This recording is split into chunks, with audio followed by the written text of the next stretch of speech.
Hi, I'm Rick Keeler. Thanks for joining me. Well, it's not about the money.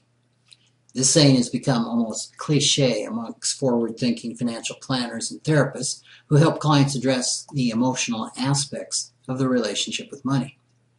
We keep using this phrase because, well, it's true.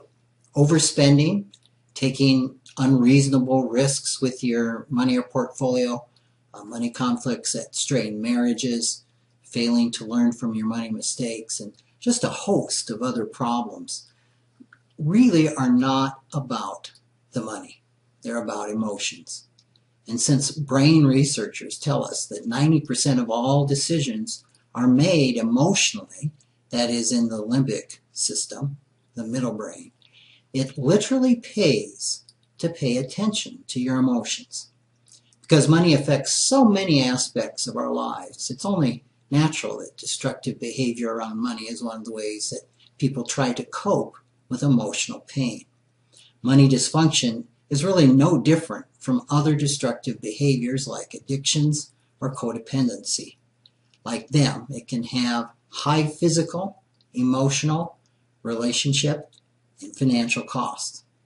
The more that I learn about the relationship between our emotions and our money choices, the more I understand why financial knowledge alone isn't enough to help people change unhelpful behaviors that keep them stuck.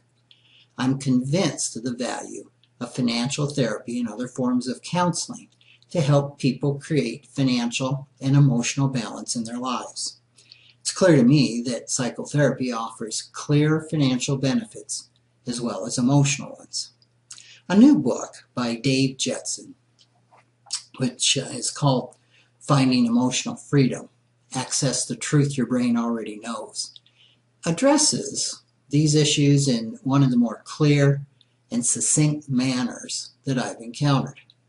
Dave is one of the few counselors in the nation who understands and practices financial therapy. In his practice and workshops, he uses experiential therapy techniques that access both the conscious and unconscious parts of the brain to help people recover from any type of abuse and trauma, including financial. I've seen firsthand how effective that this work is. I also know that Dave's one of those rare guys who's actually done and succeeded at what he teaches. He's not just walked the walk or just talked the talk. So now he's written a book where he has described his walk. Finding Emotional Freedom includes a clear and readable description of how our brains process emotions. This is useful, even critical information for anyone who wants to make wiser money choices. Dave also describes how codependency develops and some of the patterns that it takes. Many of these patterns, from addictions to shopping, which we call retail therapy sometimes, to excessive caretaking of others, have financial as well as emotional costs.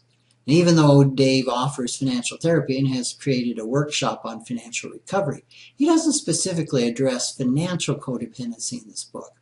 This doesn't mean the issue isn't important. In reality, it serves to underscore the principle that many money issues really are not about the money.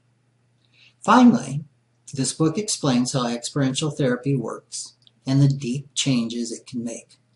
Finding Emotional Freedom shows the possibilities for not only healing emotional wounds, but for increasing your emotional intelligence. It's a powerful book, and I highly recommend it. When I was starting out as a financial planner 30 years ago, I wouldn't necessarily have even picked up a book like this, much less have felt comfortable recommending it to clients. Now I know better. What I have learned over those years is that real financial planning is about much more than just the money. Providing investment advice that helps people achieve financial health is certainly important, but the larger role of a financial planner is to help clients prosper. Real prosperity includes not only financial health, but also emotional health and happiness. Thanks for joining me.